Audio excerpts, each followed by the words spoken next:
जय हिंद बच्चों। जीव विज्ञान कक्षा 12वीं आनुवंशिकी एवं विकास इकाई के अंतर्गत अध्याय वंशागति के आणविक आधार के अंतर्गत तो आइए बच्चों, आज हम आरंभ करते हैं सबसे पहले आरएनए संसार। आरएनए शब्द का प्रयोग सर्वप्रथम वाल्टर गिलबर्ट ने किया था। इस परिकल्पना के अनुसार पृथ्वी पर सबसे पहला जैविक रूप आरएनए था। बच्चों, ये जो आरएनए था, ये आरएनए एक आनुवंशिक सूचनाओं को एक पीढ़ी से दूसरी पीढ़ी में ले जाने का कार्य तो करता ही है, साथ में ये एक एंजाइम का कार्य भी ये करता है। आरएनए का पूरा नाम है राइबो न्यूक्लिक अम्ल।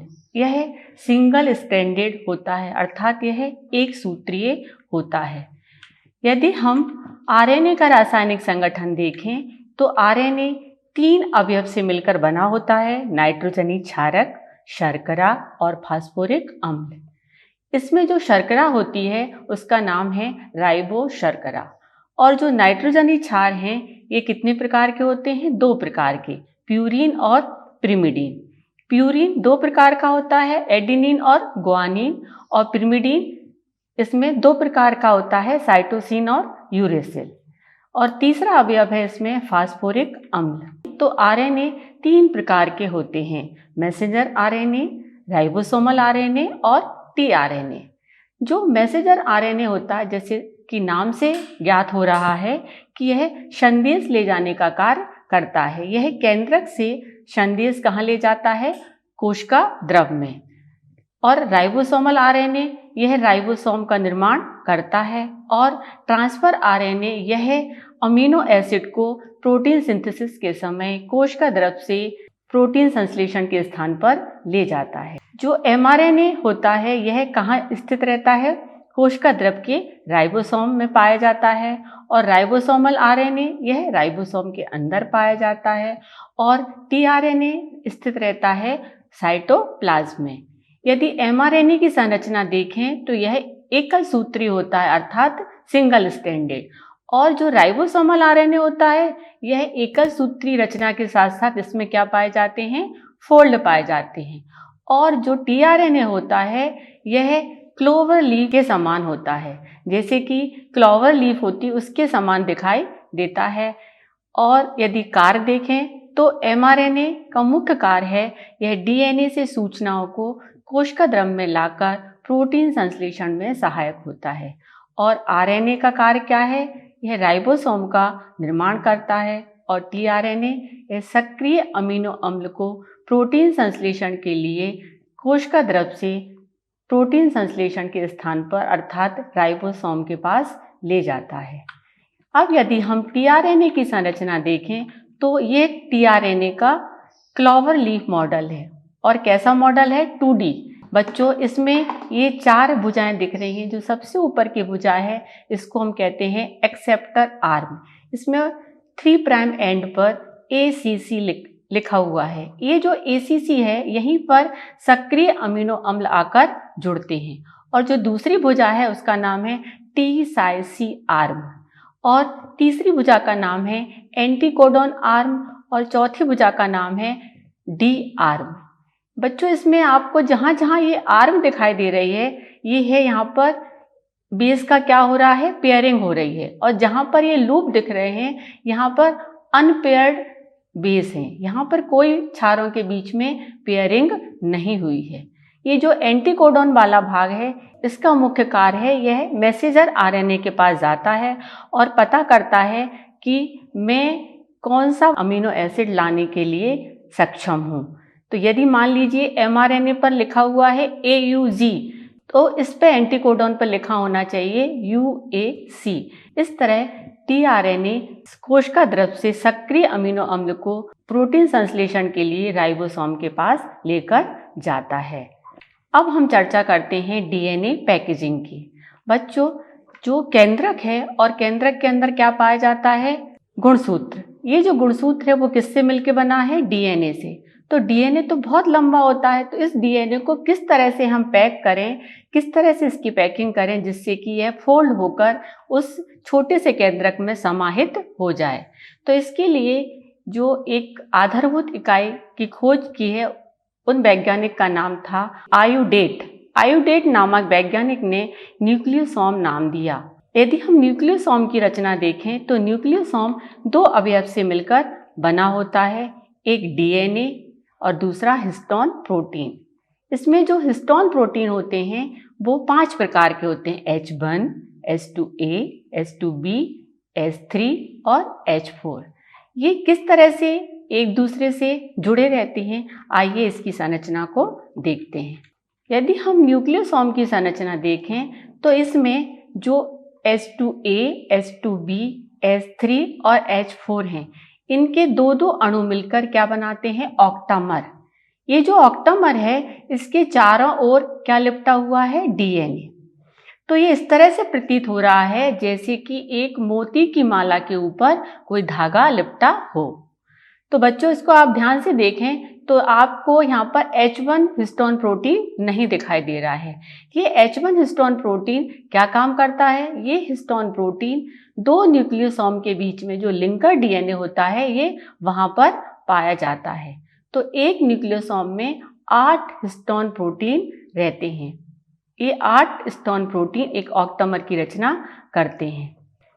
अब हम चर्चा करते हैं प्रोटीन संश्लेषण या केंद्रीय डॉग्मा की। आनुवंशिक सूचना के यूनिडायरेक्शनल फ्लो को FHC क्रिक ने मॉलिक्यूलर बायोलॉजी का सेंट्रल डॉग्मा कहा।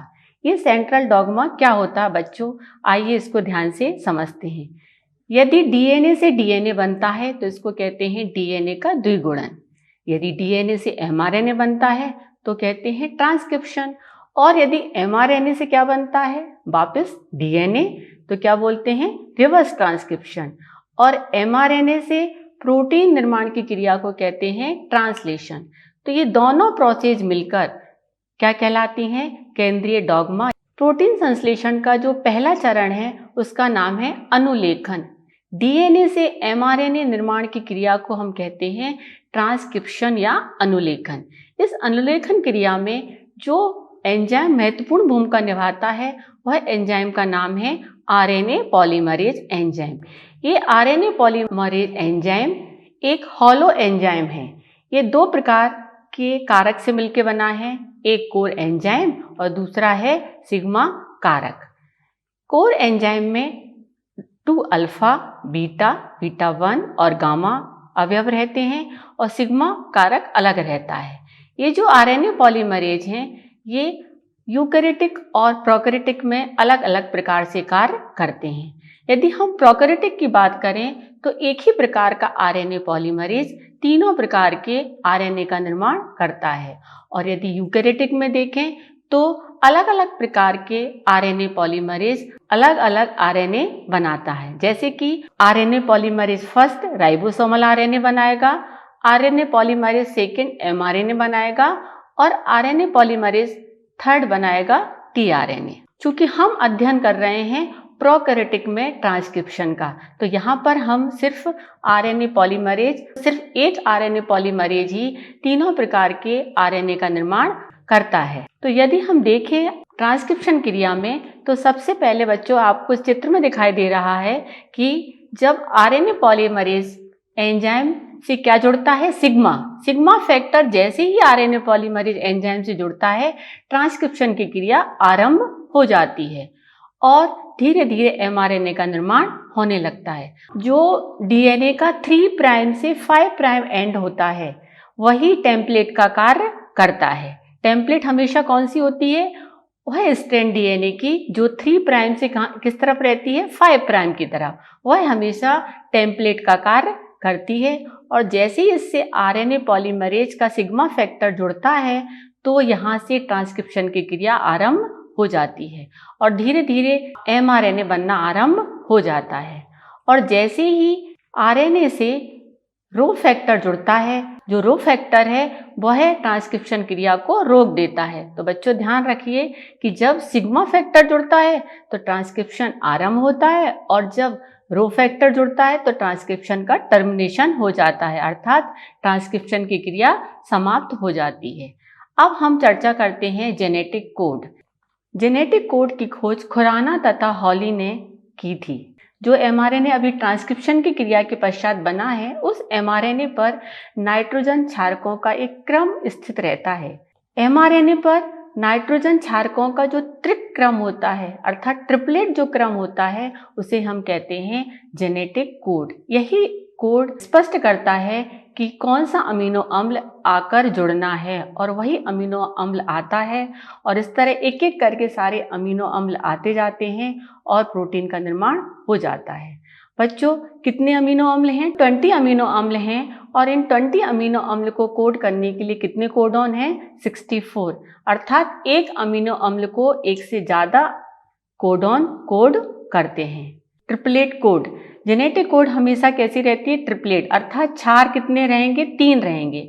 मान लीजिए यदि कहीं लिखा है AUG CAC, तो हम क्या पढ़ेंगे? AUG क्या होगा? एक कोड हो जाएगा, और फिर आगे के 3 क्षार अगला कोड होगा। इसका दूसरा लक्षण है अल्प विराम रहित, अर्थात 2 कोडॉन के मध्य में कोई रिक्त स्थान नहीं होता है। अपने आप हम जब 3 क्षार पढ़ते हैं तो एक कोडॉन हो जाता है, फिर स्वतः ही जब अगले 3 क्षार पढ़ेंगे तो वह किसी अन्य अमीनो अम्ल को कोड करेंगे। थर्ड इसका लक्षण है अनतिव्यापी, अर्थात नॉन ओवरलैपिंग। एक कोडॉन के क्षारक दूसरे कोडॉन को ओवरलैप नहीं करते हैं। मान लीजिए लिखा है CAT TAT, तो CAT का T TAT के T में ओवरलैप नहीं करेगा। CAT का T अलग रहेगा और TAT का क्षार T अलग रहेगा, ठीक है, कोडॉन एक दूसरे को ओवरलैप नहीं करते हैं। चौथा इसका लक्षण है यूनिवर्सल, सार्वत्रिक। एक कोडॉन सभी जीवों में एक ही अमीनो अम्ल को कोड करता है। यदि AUG मिथियोनिन को कोड मच्छर में करता है, तो वही AUG हाथी में भी मिथियोनिन को कोड करेगा। अर्थात जेनेटिक कोड कैसे होते हैं? यूनिवर्सल होते हैं, सार्वत्रिक होते हैं। पांचवा इसका लक्षण है असंदिग्ध। एक कोडॉन हमेशा एक ही अमीनो अम्ल को कोड करता है, दूसरे को नहीं। और छठवा है अप्रहासित। एक अमीनो अम्ल के लिए अनेक कोड होते हैं। जैसा कि आपको पता है बच्चों कि कितने अमीनो अम्ल हैं? 20, और जेनेटिक कोड कितने हैं? 64। तो एक अमीनो अम्ल के लिए एक से ज़्यादा कोड होते हैं। आरंभन एवं समापन कोडॉन। AUG आरंभक कोडॉन है, अर्थात यह प्रोटीन संश्लेषण का आरंभ करता है, और UAA, UAG, UGA ये 3 ऐसे कोडॉन हैं जो समापन कोडॉन कहलाते हैं, क्योंकि यह तीनों कोड किसी भी अमीनो अम्ल को कोड नहीं करते हैं। इस कारण इन्हें नॉनसेंस भी कहते हैं। अनुवादन, हमने प्रोटीन संश्लेषण का एक चरण पढ़ लिया है, ट्रांसक्रिप्शन, अर्थात DNA से mRNA के निर्माण की क्रिया। अब mRNA से प्रोटीन निर्माण की क्रिया को हम क्या कहते हैं? अनुवादन। अनुवादन निम्न चरणों में पूर्ण होगा। सबसे पहले क्या होगा? अमीनो अम्लों का सक्रियकरण। चूंकि अभी अमीनो अम्ल कैसे पड़े हुए हैं? कोशिका द्रव में निष्क्रिय अवस्था में पड़े हुए हैं, तो इन अमीनो अम्ल का सबसे पहले क्या करना पड़ेगा? सक्रिय। और अमीनो अम्ल कैसे सक्रिय होंगे? ATP के द्वारा। तो यह अमीनो अम्ल ATP से क्रिया करके और अमीनो एसाइल सिंथेटेज से क्रिया करके एक्टिव हो जाते हैं, और एक्टिव होने के पश्चात यह tRNA के द्वारा tRNA से आकर जुड़ जाते हैं। तो सबसे पहले जो ट्रांसलेशन की क्रिया होती है, उस ट्रांसलेशन की क्रिया में सबसे पहले जो राइबोसोम की जो स्मॉल सब यूनिट होती है 30S, वह mRNA से आकर जुड़ जाती है। जैसे ही mRNA से आकर 30S सब यूनिट जुड़ जाती है, तो यहाँ पर आके क्या जुड़ जाता है? AUG वाला ट्रांसफर RNA। वो आके कहाँ जुड़ता है? जो 50S राइबोसोम है उसकी कौन सी साइट पे जुड़ता है? P साइट पर। बच्चों, जो 50S सब यूनिट होती है उसमें 3 साइट होते हैं, A साइट, P साइट और E साइट। A साइट है वो डिनोट करता है अमीनो एसाइल के लिए, अमीनो एसाइट ये पेप्टाइडल साइट, और E है एग्जिट साइट। तो जो पहला वाला ट्रांसफर RNA होगा जिस पर कौन सा अमीनो अम्ल है? मिथियोनिन। वह अमीनो अम्ल सबसे पहले कहाँ आके जुड़ता है? P साइट पर आकर जुड़ता है। बाद के जो भी अमीनो अम्ल आएंगे वो आके कहाँ जुड़ेंगे? A साइट पर। फिर A साइट पर जो अमीनो अम्ल आ गया और पी साइड पर जो अमीनो अम्ल हैं, इन दोनों के बीच में कौन सा बॉन्ड बनेगा? Peptide bond. एक अमीनो अम्ल के अमीनो समूह और दूसरे अमीनो अम्ल के कार्बोक्सिलिक समूह के बीच से जब जल का एक अणु निकल जाता है तो कौन सा बॉन्ड बनता है? पेप्टाइड बॉन्ड बनता है। जैसे ही पेप्टाइड बॉन्ड बनता है, अब क्या होगा? ये जो पहले वाला टीआरएनए था वो ई साइट पर पहुंच जाएगा और यहाँ से वो क्या हो जाएगा? एग्जिट हो जाएगा। और अब धीरे धीरे जो हमारा राइबोसोम है, दोनों सब यूनिट है राइबोसोम की, वो आगे की तरफ शिफ्ट होंगी। इस तरह से वो आगे की तरफ शिफ्ट होती जाएंगी और नए नए अमीनो अम्ल आते जाएंगे। तो जो नया अमीनो अम्ल आएगा वो कहाँ आएगा? ए साइट पर। और जो पुराने अमीनो अम्ल जिसपे कि अभी पेप्टाइड चेन लगी हुई है वो किस पर रहेगा? पी साइट पर। और जो अमीनो अम्ल ट्रांसफर आरएनए लेकर आता है वह ट्रांसफर आरएनए ई साइट से बाहर निकल जाएगा। इस तरह प्रोटीन संश्लेषण की क्रिया चलती रहती है।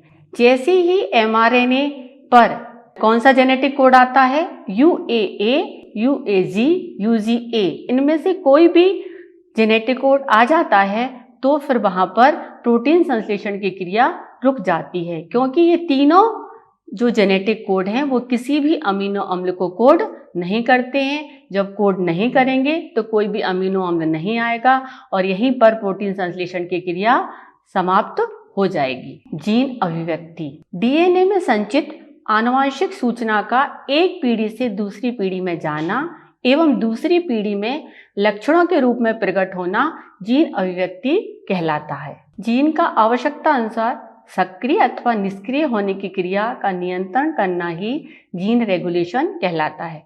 बच्चों, हमारे शरीर के अंदर जो जीन है हमेशा एक्टिव नहीं रहते हैं। कभी यह स्विच ऑन रहते हैं तो कभी स्विच ऑफ रहते हैं।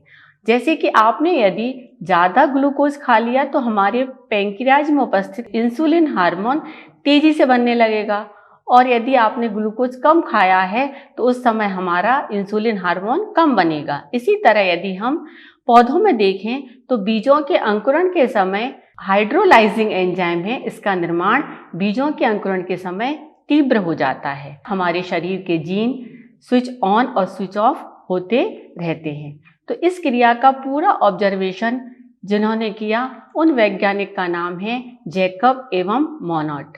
जैकब एवं मोनोड ने 1961 में जीन नियमन की क्रिया को स्पष्ट करने के लिए एक मॉडल प्रस्तुत किया जिसे ऑपेरॉन मॉडल कहते हैं। ऑपेरॉन यहाँ पर किसी वैज्ञानिक का नाम नहीं है, यह ऑपेरॉन जीनों का एक समूह है। और इसे लैक ऑपेरॉन क्यों कहा जाता है? इसे लैक ऑपेरॉन इसलिए कहा जाता है क्योंकि हम ये जीन नियमन किस में पढ़ रहे हैं? प्रोकैरियोटिक इकोलाई जीवाणु में पढ़ रहे हैं। इसलिए हम पढ़ते हैं इकोलाई में, क्योंकि इकोलाई की संरचना कैसी होती है? बहुत छोटी होती है उसकी जीन की संरचना, तो उसका अध्ययन करना आसान होता है। इस कारण हम जीन नियमन की क्रिया का अध्ययन इकोलाई जीवाणु में करते हैं जो कि एक प्रोकैरियोटिक है। अब हम इसे लैक ऑपेरॉन क्यों कहते हैं? इसलिए कहते हैं क्योंकि जब हम इकोलाई जीवाणु में लैक्टोज शर्करा के मेटाबॉलिज्म पर अध्ययन करते हैं कि ये किस तरह से जीन नियमन करता है, इस कारण इसे हम लैक ऑपेरॉन मॉडल कहते हैं। यदि ऑपेरॉन को देखें तो ऑपेरॉन दो जीनों के समूह से मिलकर बना होता है, एक कंट्रोलर जीन और दूसरा स्ट्रक्चरल जीन। जो कंट्रोलर जीन है इसको हम कहते हैं नियामक जीन। यह 3 प्रकार का होता है, रेगुलेटर जीन, प्रमोटर जीन और ऑपरेटर। और जो संरचनात्मक जीन है यह भी 3 जीन से मिलकर बना है, लैक जेड, लैक वाई और लैक ए। इसमें हम अध्ययन करेंगे प्रेरणकीय तंत्र अर्थात इंडिसिबल सिस्टम का। बच्चों, हम इसमें जो ऑपेरॉन मॉडल है उसका हम सिर्फ प्रेरणकीय तंत्र का अध्ययन करेंगे। इसमें जब इंड्यूसर एब्सेंट होता है तो ये जो रेगुलेटर जीन है उसका जो आई है, यह आई किसको डिनोट करता है? रेगुलेटर जीन को। ये रेगुलेटर जीन से जब माध्यम में क्या अनुपस्थित है? प्रेरक। इंड्यूसर क्या है? अनुपस्थित है, तो यह इंड्यूसर जीन क्या बनाता है? एक रिप्रेसर एमआरएनए बनाता है। अब इस रिप्रेसर एमआरएनए से क्या बनेगा? Repressor protein. और यह रिप्रेसर प्रोटीन जाके किससे जुड़ जाता है? ऑपरेटर से। जैसे ये ऑपरेटर से जुड़ता है तो अब यहाँ पर जो संरचनात्मक जीन है, यह जीन आगे की क्रिया नहीं करेगा, क्योंकि यह यहाँ बीच में क्या उत्पन्न हो गई, बाधा उत्पन्न हो गई। इस कारण ये जो ऑपरेटर जीन है वह संरचनात्मक जीन को आदेश नहीं देता है कि वह एमआरएनए का निर्माण करे। और जब माध्यम में इंड्यूसर उपस्थित रहता है तो ये जो रेगुलेटर जीन है, जिसे हम किससे डिनोट कर रहे हैं, आई से, यह रिप्रेशर एमआरएनए तो बनाता है, लेकिन यह रिप्रेशर आरएनए माध्यम में उपस्थित इंड्यूसर अर्थात लैक्टोज, इससे क्रिया करके क्या बना लेता है, एलोलैक्टोज बना लेता है। अर्थात ये इंड्यूसर रिप्रेशर को इनएक्टिव कर देता है, जिसके कारण यह जाकर ऑपरेटर से नहीं जुड़ता है। और जब यह ऑपरेटर से नहीं जुड़ता है तो ऑपरेटर संरचनात्मक जीन को आदेश देता है, जिससे संरचनात्मक जीन क्या बनाता है, लैक एमआरएनए बनाता है। और यह लैक एमआरएनए 3 प्रकार के एंजाइम बनाता है, बीटा गैलेक्टोसाइडेज, परमीएज और ट्रांस एसिटाइलेज। परमीएज का काम है कोशिका के अंदर लैक्टोज को आने देना, मतलब परमिएबल का कार्य करता है। और जो बीटा गैलेक्टोसाइडेज है, यह लैक्टोज को ग्लूकोज और गैलेक्टोज में तोड़ देता है। और ट्रांस एसिटाइलेज का अभी कोई कार्य ज्ञात नहीं है। डीएनए फिंगरप्रिंटिंग की, डीएनए को यदि हम डेंसिटी के आधार पर देखें तो इसमें एक बल्क डीएनए और दूसरा कौन सा होता है, सैटेलाइट डीएनए। ये जो बल्क डीएनए है ये कितना परसेंट होता है, 99.9%। अर्थात सभी व्यक्तियों में 99.9% डीएनए समान होता है, अंतर होता है सिर्फ 0.1% डीएनए का। इस डीएनए को हम कहते हैं सैटेलाइट डीएनए। इस डीएनए को यदि हम लेंथ के आधार पर बांटें तो ये 2 प्रकार का होता है, मिनी सैटेलाइट और माइक्रो सैटेलाइट। तो जो मिनी सैटेलाइट है उसमें कितने बेस पेयर होते हैं, 10 से 16 बेस पेयर होते हैं, जिन्हें हम कहते हैं VNTR। ये जो VNTR है, variable number of tandem repetitive, इसी VNTR का उपयोग हम डीएनए फिंगरप्रिंटिंग में करते हैं। इसकी खोज सर्वप्रथम सर एलेक्स जेफरी ने की थी। भारत में डॉक्टर लाल जी सिंह एवं डॉक्टर VK कश्यप ने कार्य किया। वह तकनीक जिसके द्वारा डीएनए की विशिष्टता के आधार पर किसी व्यक्ति की पहचान की जाती है, उसे हम डीएनए फिंगरप्रिंटिंग कहते हैं। बच्चों, इसको फिंगरप्रिंटिंग क्यों कहते हैं? इसलिए कहते हैं जिस तरह की हमारी जो फिंगर की जो प्रिंट होती है वह विशेष होती है, उसी तरह हमारे जो डीएनए में जो विशेष क्षारक क्रम हैं वो विशेष होते हैं हर व्यक्ति में, उसकी हम प्रिंटिंग करते हैं। इस कारण इसको हम डीएनए फिंगरप्रिंटिंग कहते हैं। यदि हम डीएनए फिंगरप्रिंटिंग टेक्निक को देखें तो सर्वप्रथम हम क्या करते हैं कि जो संदिग्ध स्थान है जहाँ पर कोई घटना घटी है वहाँ से हम ब्लड सैंपल ले लेते हैं। अब उस ब्लड सैंपल से क्या निकालते हैं, कोशिका से क्या निकालते हैं, डीएनए। और फिर इस डीएनए का हम क्या करते हैं, आइसोलेशन होने के पश्चात हम डीएनए को आणविक कैंची अर्थात प्रतिबंधित एंजाइम के द्वारा, रेस्ट्रिक्शन एंडोन्यूक्लियस एंजाइम के द्वारा कट करते हैं। कट करने के पश्चात हम इन डीएनए के टुकड़ों को ट्रांसफर करते हैं किस पर, जेल पर। ये जो जेल है, इस जेल पर ट्रांसफर करते हैं, इस क्रिया को हम कहते हैं जेल इलेक्ट्रोफोरेसिस। इस जेल इलेक्ट्रोफोरेसिस में जो छोटे और बड़े डीएनए के टुकड़े होते हैं, अपनी लंबाई के आधार पर जो छोटे होते हैं वो आगे चले जाते हैं, जो बड़े रहते हैं वो पीछे रह जाते हैं। क्योंकि यहाँ पर जो जेल है इसमें जो डीएनए के टुकड़े हैं वह इस पर अनस्टेबल रहते हैं, स्टेबल नहीं रहते हैं, तो हम इनको ट्रांसफर कर देते हैं एक झिल्ली पर, और इस झिल्ली का नाम है नाइट्रोसेलुलोज मेम्ब्रेन। इस झिल्ली पर ट्रांसफर करने से जो डीएनए है वो क्या हो जाते हैं, स्टेबल हो जाते हैं। इसके पश्चात हम डीएनए प्रोब का उपयोग करते हैं। बच्चों, डीएनए प्रोब क्या होता है? डीएनए प्रोब यह सिंगल स्टैंडर्ड होता है, जो कि जिस डीएनए का हम अध्ययन कर रहे हैं वह उसका समपूरक होता है, उसका कॉम्प्लीमेंट्री होता है। और ये जो प्रोब होता है वो रेडियो एक्टिव होता है। तो अब हम इसमें क्या डाल देते हैं, प्रोब। कौन सा प्रोब? जो क्या है, डीएनए का कॉम्प्लीमेंट्री।